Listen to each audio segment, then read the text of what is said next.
पहला पीएम हमारा है कि जो पीएम के समय में सिंगल इंडस्ट्री नहीं लगी है, हाँ केवल इंडस्ट्री बिकी है। भारत ने कभी इनके जैसा कमजोर प्रधानमंत्री नहीं देखा। ये नए वाले पार्लियामेंट में जितने बीजेपी के लोग बैठे हुए हैं वो सारे अडानी और अंबानी के काउंटर ही खोल के बैठे हुए हैं। हंगर इंडेक्स में 125 कंट्री में मनमोहन सिंह के समय में 78 पोजीशन पे हम हुआ करते थे। आज हमारा जो 111वां पोजीशन है। 24 में अब इनका विदाई होगा। मोदी जी हैं, मोदी जी का जो काम है अभी हालिया जो काम हुए हैं इतने अच्छे काम किए हैं कि हमें नहीं लगता कि वो सरकार बना पाएंगे। मणिपुर का इंसिडेंट देख लीजिए, मणिपुर में जो अत्याचार हुआ न तो मेन स्ट्रीम मीडिया उसकी रिपोर्टिंग की है, उसको अंडर प्ले किया जा रहा है। मणिपुर पे कितने शब्द बोले हैं प्रधानमंत्री जी, 20 से 30 सेकंड बोले हैं और 10 से 15 शब्द बोले हैं। तो मणिपुर में इन्होंने जो लज्जा की और वहाँ पे ये मीडिया वाले जो जाके इजराइल और फिलिस्तीन को दिखा रहे हैं, उस मणिपुर में अगर दिखाए होते तो मुझे लगता है कि हमारी बहनों के साथ जिस तरह नग्न किया गया और उनका घुमाया गया, इस तरह की एक्टिविटी नहीं होती। भारत ने कभी इनके जैसा कमजोर प्रधानमंत्री नहीं देखा। हमारे अभी कश्मीर में 4 अफसर ग्रेड के लोग मारे गए। इसके पहले आज़ादी से लेकर आज़ादी के पहले भी ऐसा कभी नहीं हुआ था। और ये क्या कड़ा कदम उठा लेते हैं, पाकिस्तान से जाके नवाज शरीफ के यहाँ चले जाते हैं बिना बुलाए। पहला पीएम हमारा है कि जो पीएम के समय में सिंगल इंडस्ट्री नहीं लगी है, हाँ केवल इंडस्ट्री बिकी है।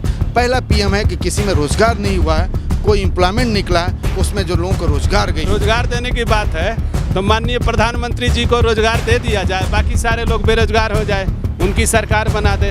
और जहाँ तक इन्होंने खुद इनका 2014 का पहले का देख लिया जाए स्टेटमेंट माननीय प्रधानमंत्री जी का, तो इन्होंने खुद वादा किया था कि हम हिंदुस्तान के 2 करोड़ रोजगार सृजित करेंगे और 2 करोड़ नौकरी तो गई ही गई। कोरोना के टाइम में आंकड़ा है कि 80 करोड़ लोगों का इन्होंने नौकरी खा गए। प्रधानमंत्री ने बोल ही दिया कि पकौड़े तो तलना स्वरोजगार है, तो हम लोग सारा काम छोड़ के पकौड़े तलते हैं। उसमें अब ये देखना पड़ेगा कि कितना बेसन लगेगा, कितना तेल लगेगा, कितना नमक डलेगा। बाकी ये पढ़ाई वढ़ाई बंद कर देते हैं, पकौड़े तलते हैं, स्वरोजगार हो गया। क्योंकि मोदी जी के हिसाब से तो पकौड़े तलना भी एक स्वरोजगार है।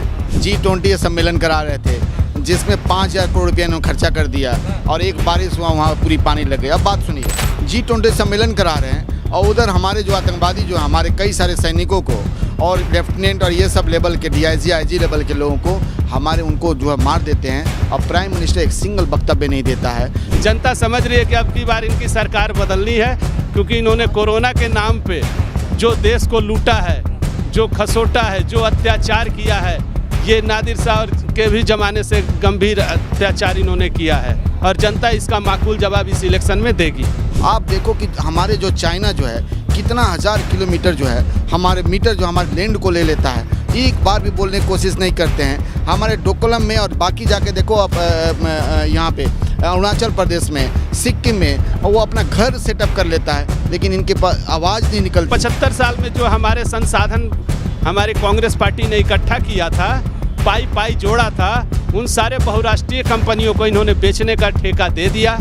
लाल किला के टेंडर हो गए, बचा है पार्लियामेंट, उसका भी किसी दिन ये टेंडर अडानी अंबानी के हाथ में दे देंगे। देखिए नए वाले पार्लियामेंट में जितने बीजेपी के लोग बैठे हुए हैं वो सारे अडानी और अंबानी के काउंटर ही खोल के बैठे हुए हैं। बात इनकी सही है, वो काउंटर ही खोल के बैठे हुए हैं, उनके फेवर में लॉ बना रहे हैं, उनके सपोर्ट में सारा काम हो रहा है। ठीक है, तो उन्हीं के ही काउंटर चल रहा है जो नए वाला पार्लियामेंट है। रही बात परिवारवाद की, तो अनुराग ठाकुर हैं, अनुराग ठाकुर के बच्चे कहाँ से आसमान से तो नहीं टपके हैं, और बीजेपी के जो राजनाथ सिंह के बच्चे पंकज जी हैं वो भी आसमान से नहीं टपके हैं। इनका परिवारवाद तो इधर दिखता नहीं है। और कांग्रेस के लोग की जो परिवारवाद की बात हो रही है, यहाँ सिलेक्शन नहीं होता है, इलेक्शन होता है, जनता चुन के भेजती है तब जीत के आता है। तो पहले इन्हें अपना घर झांकना चाहिए। लेकिन 24 के इलेक्शन में जान लो, यहाँ के हिंदुस्तान के एक एक नागरिक, एक एक बच्चा, एक एक महिला और एक एक युवा जो है वो जाग चुका है और इनको जो है जड़ से उखाड़ के फेंकना चाहता है। और आने वाला समय में देखना 24 के बाद से ये घर घर ललटेन लेके घूमेंगे तो भी RSS के कार्यकर्ता नहीं मिलेंगे, बजरंग दल नहीं मिलेंगे, और ये जाके बोलेंगे मैं बजरंग दल RSS, तो लोग दौड़ा के इनको मारेगा। ये आने वाला समय ये होने वाला, और राहुल गांधी जी की बात सच होगी। तो ये जो हमारा PM है, ये PM जो है इसकी सोच बहुत डिफरेंट है। ये केवल सत्ता में बने रहना चाहता है। ये जो है लोगों को जो है चाहे सत्ता के लिए उनका खून पीना पड़े, सत्ता के लिए उनको मर्डर करानी पड़े, सत्ता के लिए उनको घर को तोड़वाना पड़े, सत्ता के लिए उनकी नौकरी और उनकी सब कुछ लेना पड़े, भूखे लोग मर जाओ उससे इनको कोई फर्क नहीं है। इनका अगर कुछ है तो सत्ता में बने रहना। मैं आपको बताऊं, प्रधानमंत्री जी चाय बेचे हैं या नहीं तो इसमें तो बहुत ज़्यादा शक है, क्योंकि इनका कोई ऐसा आज तक जनता नहीं आया जिसने कहा कि हमने मोदी जी से चाय खरीदा। हाँ, प्रधानमंत्री बनने के बाद इन्होंने चाय जरूर बहुत बेचा और देश भर को ये बताया कि हमने चाय बेचा। हंगर इंडेक्स आया, हमारे देश की कंडीशन क्या है कि 80 करोड़ लोगों को मोदी जी बोल रहे हैं कि हम उनको अनाज दे रहे हैं। तो आप देखो कितनी गरीबी हमारी आ गई, कितने हंगर इंडेक्स में हम कैसे, हंगर इंडेक्स में 125 कंट्री में मनमोहन सिंह के समय में 78 पोजीशन पे हम हुआ करते थे, आज हमारा जो 111वां पोजीशन है। पाकिस्तान जैसा कंट्री जिसको हम भूखे और नंगे बोला करते हैं, जिसका हमेशा ये कंपेयर करते हैं, उसको हमने गरीब बना दिया, उसको नंगा बना दिया, वो भूख मांग रहा है, वो 102 नंबर पे है, हम 111 पे हैं। नेपाल 69 पे है, आपका बांग्लादेश 81 नंबर पे है और आपका जो है श्रीलंका 78 समथिंग है। तो सोचो कि हमारे देश का जब हंगर इंडेक्स ये है तो हमारा देश कहाँ पे मोदी जी ने पहुँचा दिया। जहाँ तक राशन है, राशन इन्हीं के समर्थकों को मिल रहा है, बाकी किसी को नहीं मिल रहा है और सिर्फ वही नहीं पहुँचता है, ट्रक के ट्रक उनके घर पहुँच रहे हैं। बीजेपी 100% जा रही है और 24 में कांग्रेस पार्टी आ रही है और 24 में राहुल गांधी जी जो हमारे पीएम बन रहे हैं, जिससे हमारा देश का और सर्व युवाओं का, महिलाओं का